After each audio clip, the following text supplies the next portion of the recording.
It's not about, it's not about, it's not about the injury. It's not about, it's not about, it's not about the injury. It's about the recovery. It's about the recovery.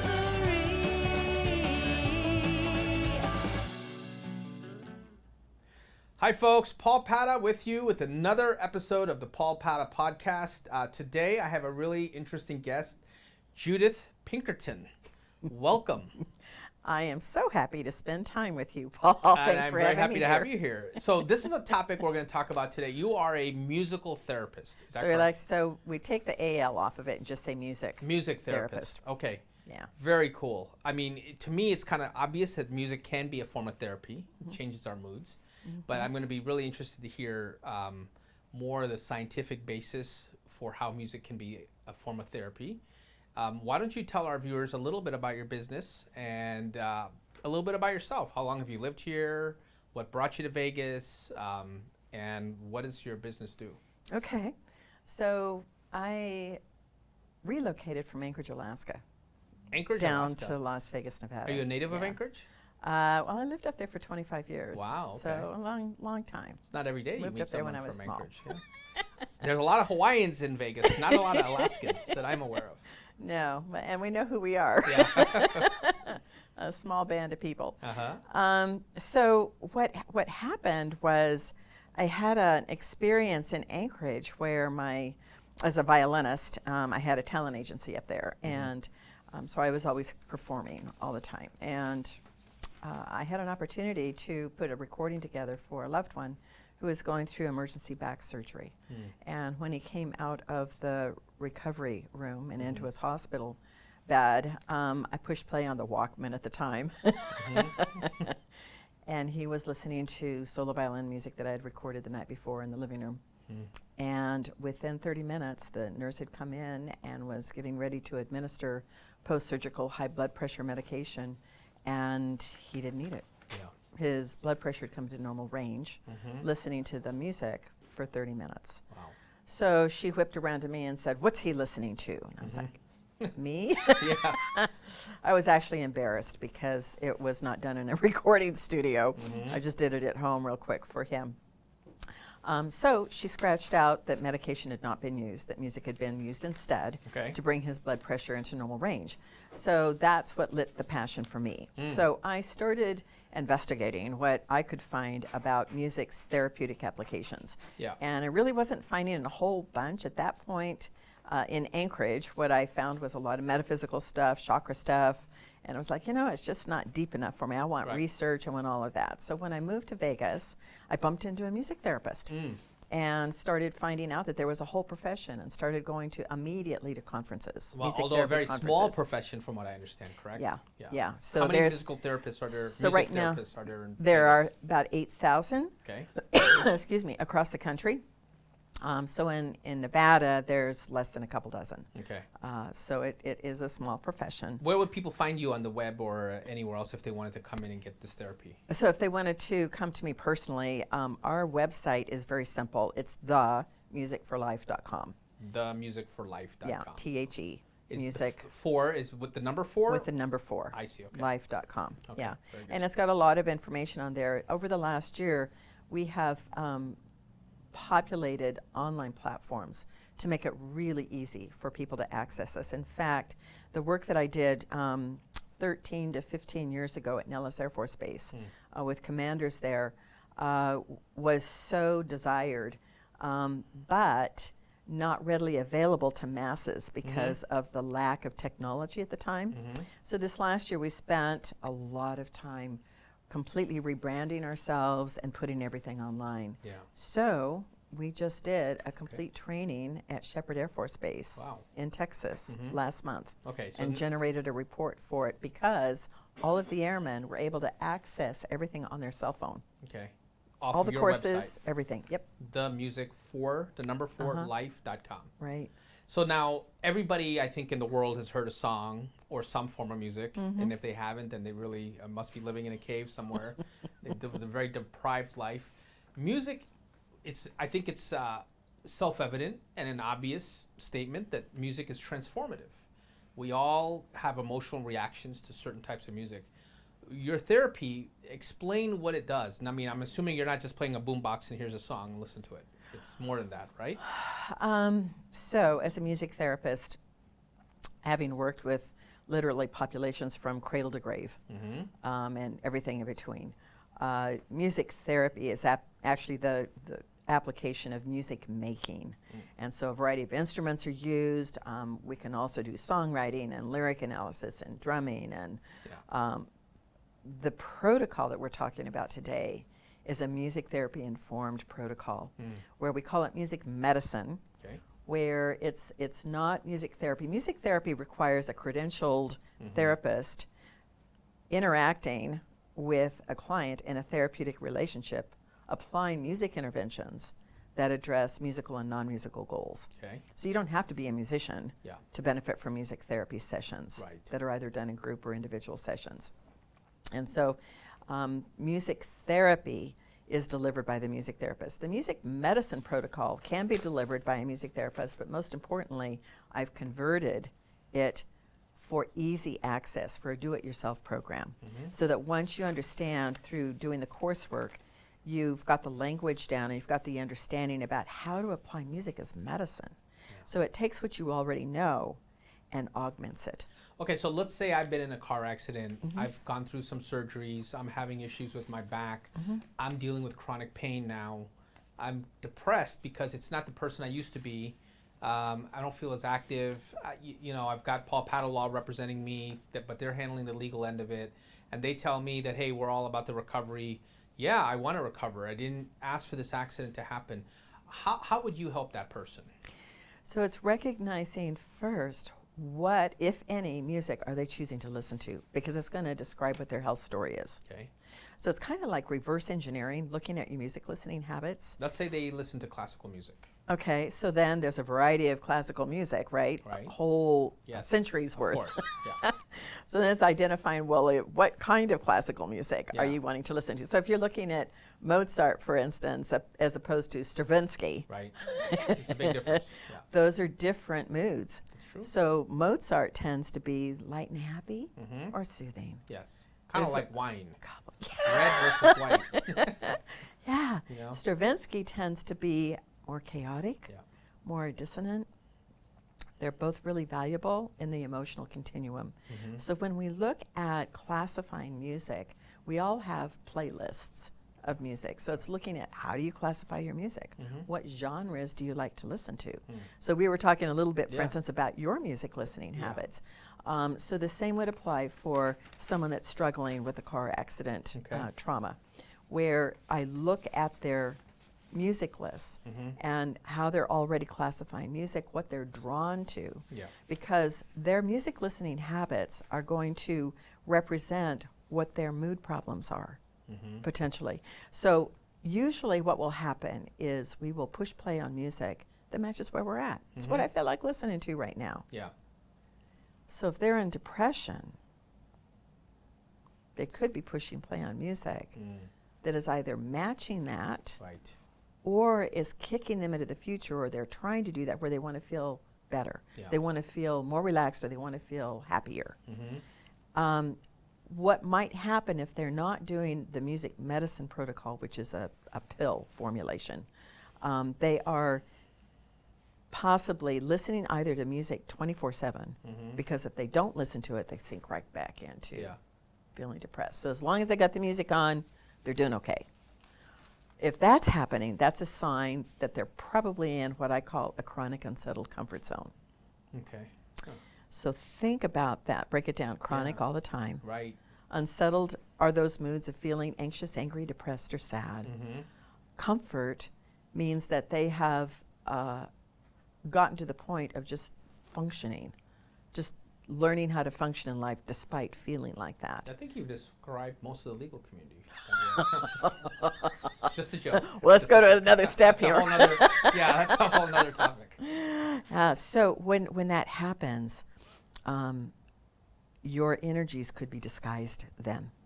So you could be thinking that you're energized all the time, when you're actually angry, Right. or feeling you're calm all the time when you're actually depressed or sad, or excited all the time when you're actually anxious.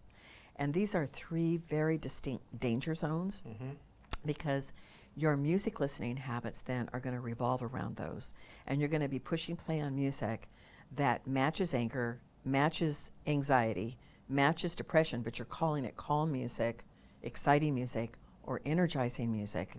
And there's a funny thing that happens that I've discovered in working with thousands of people in recovery, that when they are pushing play on that music, it's actually relieving the pressure. So I'm going to do an example for Okay. you. Teapot full of water, Yeah. okay? Put it on the stove, boiling. If it didn't have that release valve with the steam, it would probably explode from the pressure, Right. right? So now let's look at our bodies made up of water.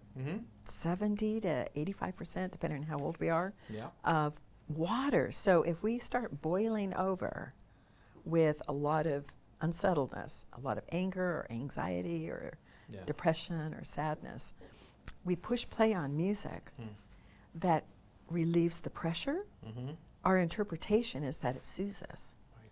So I don't know if you've ever talked to somebody that says, oh yeah, I listen to metal, it's soothing. And you're like, what, are you crazy? Might be someone's response. Right. That's true. Because that's not what metal does to me, Yeah, right? Yeah. So it's just looking at everybody's music listening habits Yeah. and how it's actually a reflection of what their health story is about. Right. So somebody that's in a car accident, I look at what their music habits are first, because it's going to be a telltale sign about, first of all, what genres they prefer, what they could be listening to that might actually be keeping them stuck in the moods instead of getting them out of it, where their interpretation is that it's soothing, but it's not really. Right. So see how complicated It this is starts getting? complicated, yeah. You know, so let me ask you a question, because this is something I've experienced myself. What is it that draws people to want to listen to the same song over and over again?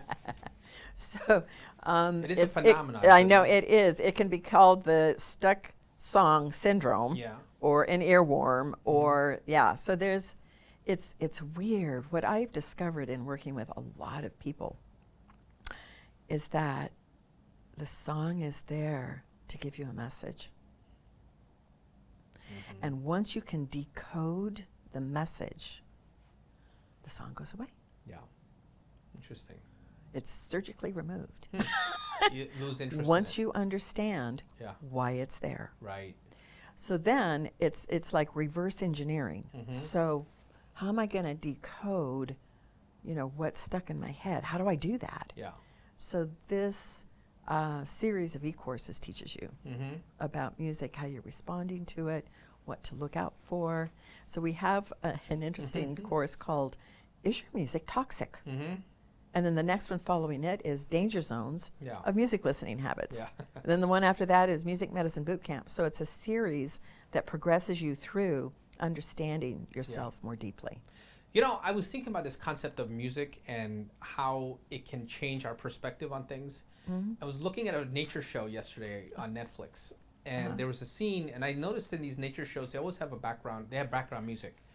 So there's a scene with a grizzly bear and a little cub, and it was like frolicky type music, and you kind of tend to, you listen, the music makes you start to look at that animal in a very lovable kind of fashion, right? Friendly. Yeah, friendly. This is a 1,000-pound animal that could tear your head off, right? If you were up close near that grizzly bear, you'd run because you would be in a state of panic. But that music made you look at that bear in a very friendly, loving feeling. Yeah. Here it is frolicking around in the forest with its cub.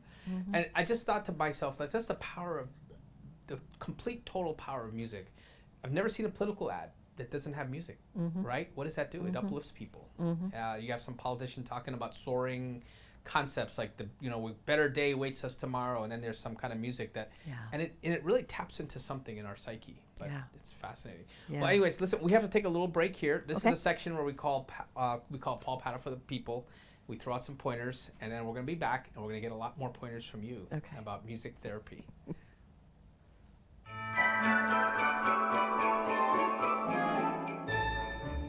Hi folks, Paul Padda from Paul Padda Law, wishing you a very happy holiday season. Today I want to talk to you about pedestrian accidents. Pedestrian accidents are serious, serious business. Do you know in America a person is killed every 2 hours as a pedestrian just crossing the street? Do you know that every 8 minutes someone's injured as a pedestrian? You know, you don't need to be an engineer to figure out that if you're a pedestrian and you've been hit by a vehicle, the impact can be significant and even catastrophic. Obviously, a car colliding with the human body is going to result in bad things happening. At Paul Padda Law, we've handled a lot of these cases. They can be very complicated. Often these cases involve complex liability issues. But at Paul Padda Law, we have the experience and the depth to handle these cases, and we've done it with a lot of success on behalf of our clients. Pedestrian accidents are very serious and should always be taken very seriously. Just crossing the street, you have to be very vigilant, especially in a city like Las Vegas. That's a 24/7 city, and it's a new city, and so we have a lot of people here. We have a lot of undeveloped areas. Always be careful if you're a pedestrian. Wishing you a very happy holiday season from Paul Padda Law. On behalf of myself and my entire staff, please be safe out there.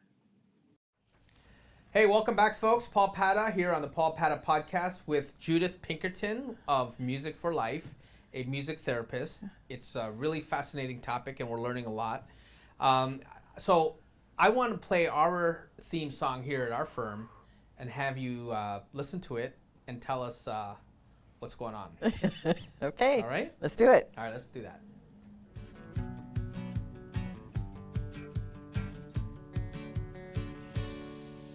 It's not about, it's not about, it's not about the injury. It's not about, it's not about, it's not about the injury. It's about the recovery. It's about the recovery.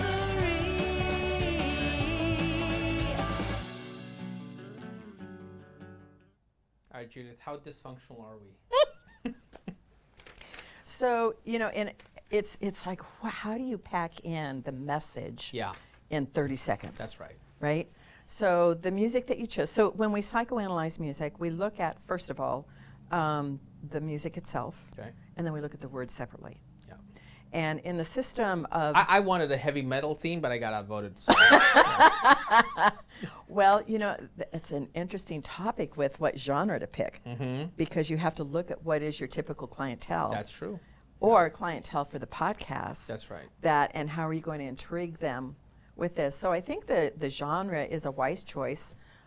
It's popular. It's upbeat. Right. So it's energizing. Sunny. Like you were talking about, Yeah. you know, with the music, with the bears, you know, you're Right. thinking, oh, you know, Yeah, what these a cute are- little bear. Yeah. Yeah. So it's inviting. It's like, yeah, that's the way I want to feel, Right. is that kind of music, Mm-hmm. right? And then with the words, you start off with saying it's not about the injury, it's about the recovery. Correct. And it was repetitive at the beginning about it's not about the injury, it's not about the injury. And one thing that I've discovered in working with people is that when you emphasize a negative, they don't hear the negative, and then they do focus on the injury. Okay. So it just heads up about that to see what people say about it. You know, Yeah. are they thinking, oh, it is about the injury? Yeah. But then you sail on about the recovery, you know, and emphasizing that. So if you're looking at time, you're probably spending equal time Yeah. talking about injury, talking about recovery. And so, you know, you focus on the injury and you're here also to support them with recovery. I think it's Right. a great theme song. Oh, that's good to hear. Yeah, I mean, you know, we were trying to tap into this idea that everyone, well, obviously, if you're coming here, you've been injured in some fashion. So that's the obvious. But what's not obvious and not clear is what is your recovery going to look like? And that Yeah. what we bring to the table as Paul Padda Law. We're the law firm that's going to help you with that recovery, mentally, physically, emotionally, financially. Yeah. So Yeah. hopefully we're capturing that. Right. So it's validating them at the beginning of the theme song, saying, "We know you have a problem." So what does success an look injury. like? Give me an example. What does success look like? Like in terms of the theme song that would really capture people's attention. So theme songs fit in 3 different categories. You've got a theme song that's going to be addressing what the past is. Okay. Oh, this is what it's all about. You know, this is where, and it can keep you actually stuck in the past. Then you have theme songs that are about the present. Right. And then you have theme songs that describe how you want to be, what you want life to roll out as. So it's good to be able to validate what has happened in the theme song, and then to have stuff in it about what you want it to be I like. see. So the music itself is wanting people to feel good, Yeah. feel happy. Right. You know, even though they may not be, we know that music, because it activates our central nervous system, can shift you immediately in releasing endorphins to make you feel better. Yeah. So having that kind of music I've immediately experienced on. that. Yeah, we do all the time. So in terms of the therapy that you offer, what does success look like there? And can you give me some examples of people you've worked with? Yeah, so when we did this training for troops at Shepherd Air Force Base last month, we had one airman that decided he wanted to be brave and have me analyze his song. So we had a lot of airmen, and he came up on stage and played a song. And the first question I asked was, so how does it make you feel? Well, melancholy. Really? So Pumped, I think it's Pumped Up Kicks by the Foster and the People, I think is the name of the song. Anyway, the song was created by Foster to acknowledge all of the violence that's happening in youth. Oh. Active shooter incidences, Yeah. all of that. So that's what the words are all about. Oh, yeah, of course that would make you depressed. But he wasn't listening to the words. Okay. It was more like the... He didn't know the words. Ah, So he's listening to the music, and what it was doing was bringing up a memory okay. of what life was like at high school with his friends.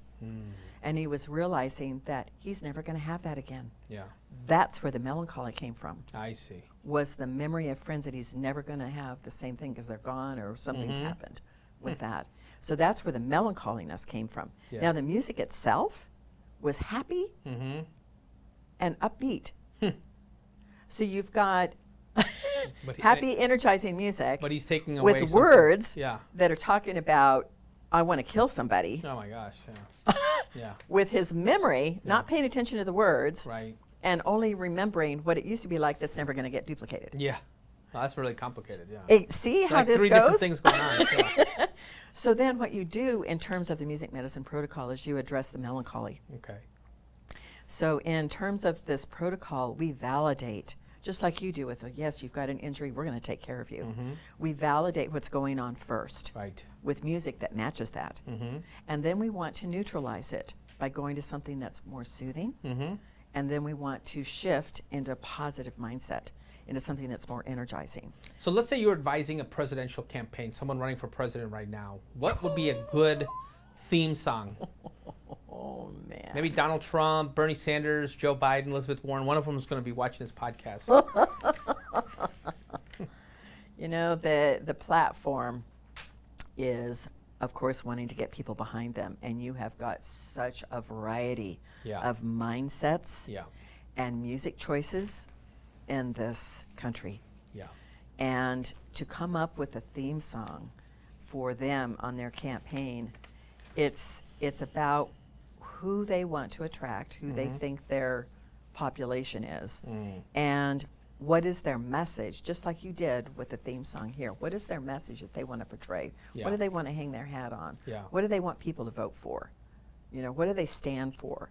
And what seems to be becoming more and more present today is morality, you know, being real and not fake. Yeah. All of that is coming present, and I think that's what people are getting more and more into. Yeah. If there's a common thread through all of this, Yeah. because there's a lot of dissension out there. That's true. So, yeah. But you know, our theme song hard. as a nation, I always get goosebumps when I see a football game and they're singing our national anthem, and it's such an uplifting song. It's talking about, you know, the struggles of at the time, British colonialism, breaking free of that bond, forging a new nation. Obviously, there was slavery at the time and a lot of other bad things, but Yeah. the essence of America is hope for a better tomorrow, right? And I think that's something that's really kind of interesting, is that it seems to me like what I've noticed with a lot of political campaigns, at least the successful ones, try to appeal to people's better angels, that there's going to be a better tomorrow. Because I think as Americans, we are by nature, we tend to be very optimistic people. And I see that. So now that you've got me thinking about music as a theme, it's kind of fascinating. It's a form of therapy too. I mean, I've never seen a politician with a very sad or depressing theme for their commercials. So I don't think that works, right? Right, Yeah. right. And then on the opposite side, I heard about one person that had a practice. I don't know, it was a dentist or what, but he decided that he did not want a certain clientele. And so he would play music purposefully that he knew that clientele would not like. Oh, really? So when they in the reception area. Wow. So then when they came into the reception, they heard the music. they like, were "Nah, repelled?" This is not. It seems very elaborate to go to that kind of length to get rid of people. I know. I've heard so many stories. Jeez. Just out of curiosity, what kind of music was that? Was he playing heavy metal or something? I think it was country. Oh, wow. I think there was a certain, because country's got a lot of different flavors Yeah. as well, depending on what genre or Yes. what generation. True.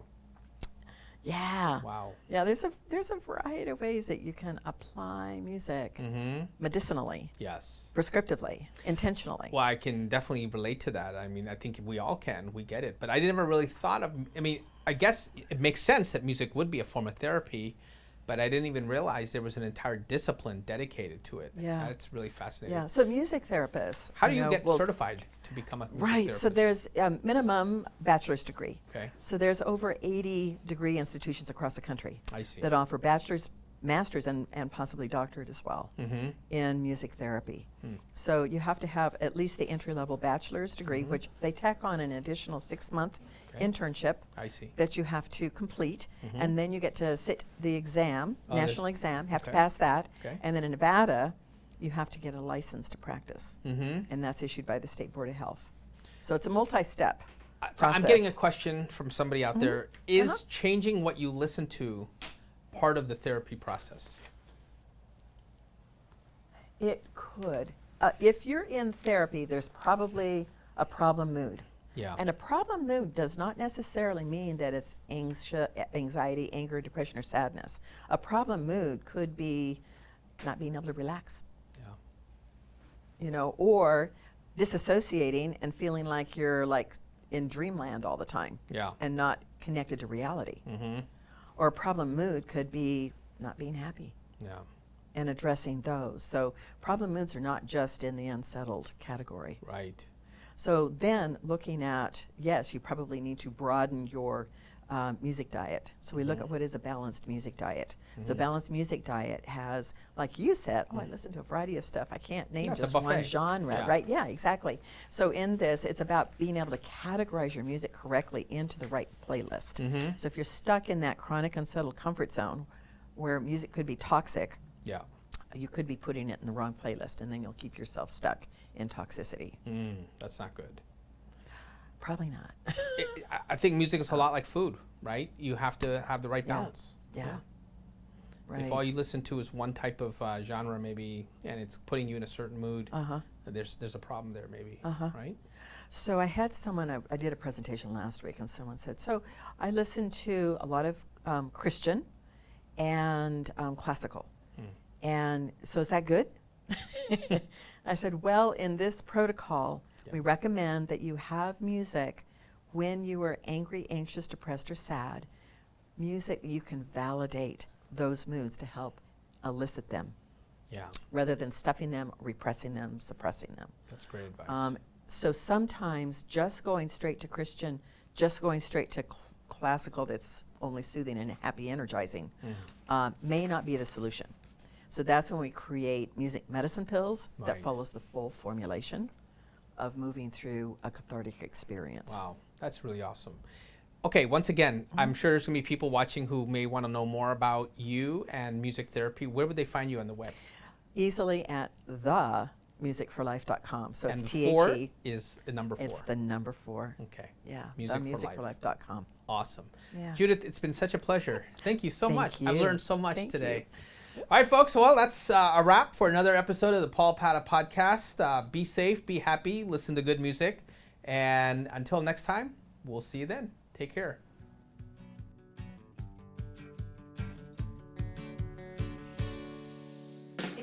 about, it's not about